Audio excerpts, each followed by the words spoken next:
నమో శ్రీనివాసాయ నమః. నమో వెంకటేశాయ నమః. అందరికీ నమస్కారం అండి. ప్రతిరోజు రాశి ఫలితాలు తెలుసుకోవడానికి ఇంకా మన ఛానల్ సబ్స్క్రైబ్ చేసుకోకపోతే ప్లీజ్ సబ్స్క్రైబ్ చేసుకోండి. లైక్ చేసి మీ పూర్తి సపోర్ట్ మన శ్రీనివాస ఛానల్ కి ఇవ్వండి.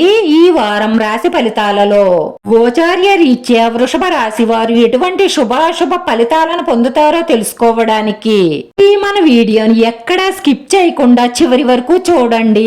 సహాయంతో ధనలాభాన్ని పొందుతారు. వివాహం ఈ వారంలో ఈ జీవితంలో అత్యుత్తమ అనుభూతిని సవిచూపుతుంది.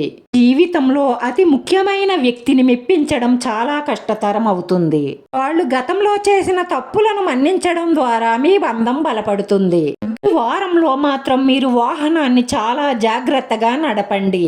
గ్రహచలన మార్పుల కారణంగా మీకు కొంత ప్రమాదం గోచరిస్తుంది. ఈ ప్రమాదాన్ని తప్పించుకోవడానికి చిన్న పరిహారం చెయ్యండి. ఆ పరిహారం ఏమిటంటే కొత్తది నలుపు రంగు క్లాత్ ఒకటి తీసుకోండి. అందులో గుప్పెడు నల్ల నువ్వులు, గుప్పెడు నల్ల మినుములు, ఒక చిన్న పటిక ముక్క, ఒక పాకు చెక్క, 3 కలర్ల పువ్వులు వేసి దాన్ని మూటగా కట్టండి.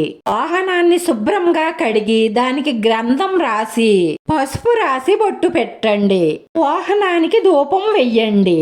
ఆ మూటని వాహనానికి కట్టండి. అలా కట్టడం మీకు ఇష్టం లేకపోతే వాహనానికి దిష్టి తీసి కాలువలో పారేయండి.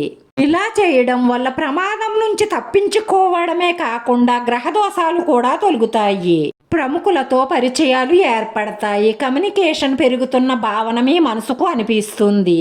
సహనం పెంచుకుంటారు. అనుభవజ్ఞుల సలహా తీసుకుంటారు. లావాదేవీలలో సౌకర్యవంతంగా ఉంటారు. సామరస్యాన్ని కాపాడుకుంటారు. లాభాల అవకాశాలు పెరుగుతాయి. పరిస్థితులన్నీ సానుకూలంగానే ఉంటాయి. అప్పటి నుండో బ్రేక్ లో ఉన్న మీ జీవితం ఒక్కసారిగా ఒక్క స్త్రీ వల్ల అద్భుతంగా దూసుకుపోబోతున్నారు. మీకు రానున్న రోజుల్లో అన్ని శుభవార్తలే అందుతాయి.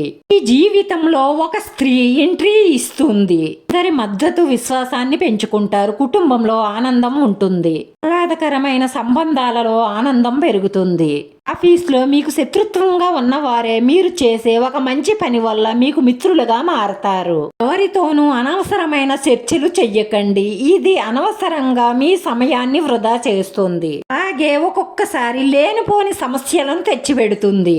భాగస్వామి చేసే ఒక పని వల్ల మీరు చాలా ఇబ్బందికి గురవుతారు. కానీ అది మీ మంచికే జరిగిందని మీరు తర్వాత గ్రహిస్తారు. దుర్గాదేవి ఆలయానికి వెళ్లి 3 ప్రదక్షిణలు చేసి అమ్మవారి దర్శనం చేసుకోవడం వల్ల మీ మనసులో ఉన్న మంచి సంకల్పాలన్నీ నెరవేరి మానసిక ప్రశాంతత లభిస్తుంది.